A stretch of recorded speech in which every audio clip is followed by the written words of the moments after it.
बिस्मिल्लाहिर्रहमानिर्रहीम अस्सलाम वालेकुम। किचन विद पाक फौज में हम आपको खुश आमदीद कहते हैं। तो कैसे हैं आप सब? मैं आप सबकी दुआ से अल्लाह ताला के फजल करम से खैर खैरियत से हूँ। मेरी तरफ से सबको रमज़ान मुबारक हो। तो माशाल्लाह कम रोज़े रह गए हैं, ज़्यादा जो थे वो गुजर गए। आइंदा जो साल आएगा उसमें किस्मत वाले लोग होंगे जिनको रमज़ान देखना नसीब होगा। तो आज मैं बना रही हूँ वनीला कस्टर्ड। उसको बनाने के लिए हमें किन किन चीज़ों की ज़रूरत है तो वो आप नोट कर लें। इसका लिंक मैं डिस्क्रिप्शन बॉक्स में भी डाल दूँगी। चैनल पे नए हैं तो चैनल को सब्सक्राइब कर दें और वीडियो को लाइक कर दिया करें। ये आप लोगों की तरफ से मोहब्बत होती है, प्यार होता है। यहाँ पे 2 किलो मैंने दूध लिया है और 1 कप मेरे पास बड़ा चीनी का है। अगर कम हुई तो मैं बच्चों को चेक करवा के और डाल दूँगी। तो 4 चम्मच मेरे पास वनीला कस्टर्ड के हैं और आधा कप नीम गर्म दूध का है। उसमें मैं ये इसको मिक्स करूँगी। और यहाँ पे आ जाते हैं, अब हम अपनी एक प्यारी सी देचकी ले लेते हैं। हम अब सारा दूध डाल देते हैं। तो मैंने सारा डाल दिया है। जैसे ही गर्म होता है तो उतनी देर में हम अपना दूसरे दूध में वनीला कस्टर्ड जो है उसको मिक्स कर लेते हैं।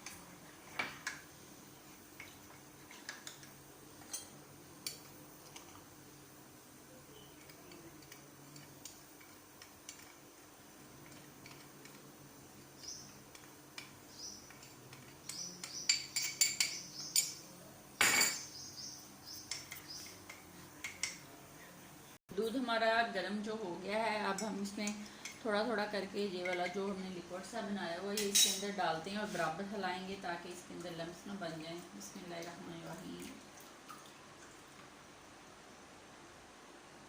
ये देख लें मैंने डाल दिया है सारा जो अलहदा दूध बनाया था वनीला कस्टर्ड डाल के। अब हम इसको पकाते हैं। जितना इसको हम हल्की आंच पे पकाएंगे, 2 घंटे लग जाएं, 2.25 घंटे लग जाएं, उतना ही ये ज़्यादा मज़ेदार बनेगा। बाद लोग जो हैं वो जो पाउडर होता है वो ज़्यादा डाल लेते हैं और ये जल्दी जल्दी पक जाता है। जब खाते हैं तो अंदर से कच्चे कच्चे की स्मेल आती है। इसको और खीर को जितना पकाएंगे उतनी ज़्यादा मज़ेदार बनेगी। अब मैं आपको दिखाती भी जाऊँगी, साथ साथ पकाती जा रही हूँ। तो ये देख लें कस्टर्ड हमारा पक रहा है। नीचे जो इसकी आंच है वो भी बहुत हल्की है। वो मैं आपको चेक करवा देती हूँ कि मैंने इतनी हल्की आंच पे ना कस्टर्ड बनाती हूँ और बनाना है। ये देख लें, इस पर मैंने पकाना है 2-2.5 घंटे। तो ऐसे पकाती जाऊँगी। यहाँ पे अब ये गाढ़ा होना शुरू हो गया तो अब हम इसके अंदर चीनी डाल देते हैं। चीनी डाल के फिर इसको पकाते हैं जब तक ये रेडी नहीं हो जाता। तो ये देख लें कस्टर्ड हमारा पक के रेडी हो गया। अब हम इसके अंदर सब्ज़ इलायची का पाउडर डालते हैं, आधा चम्मच। मेरे पास गार्निश का सामान है, बादाम है 10-11 अदद, उनको मैंने काट लिया था। 10-12 अदद पिस्ते थे, उसको काट लिया। किशमिश है अपनी ज़रूरत के मुताबिक और आधा चम्मच इलायची का पाउडर है, ये हम इसके अंदर डाल देते हैं। बिस्मिल्लाहिर्रहमानिर्रहीम। इसको अच्छे से मिक्स करते हैं। मैं इसको ठंडा कर लूँ, ठंडा करके डिश आउट करके आपसे मिलती हूँ। तो हमारा ठंडा हो गया है। यहाँ पे मेरे पास ड्राई फ्रूट है और पफ केक है। अगर आपके पास हैं डालें, नहीं है तो रहने दें।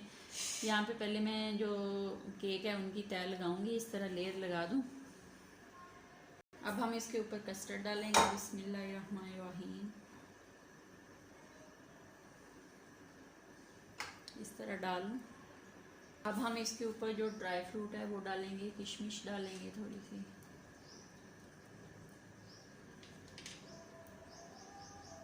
थोड़े से पिस्ते और बादाम ये डाल देंगे, फिर ऊपर कस्टर्ड डालेंगे। मैंने डाल लिया। मैं इसको गार्निश करती हूँ फिर दिखाती हूँ। तो ये देख लें मज़े मज़े का वनीला कस्टर्ड बन के तैयार हो गया है। इसको अब हम फ्रिज में रख दूँगी, रेफ्रिजरेटर में, और जब ये अफ्तारी तक ठंडा हो जाएगा तो हम इसको इस्तेमाल करेंगे। ये जो छोटे बॉल हैं ये मैं अपने दोस्तों के घर भेजूँगी। तो अपना बहुत ज़्यादा ख्याल रखें, खुश रहें, दुआओं में याद रखें। ज़िंदगी रही तो फिर मिलेंगे, तब तक के लिए याद दीजिए। अल्लाह हाफिज़।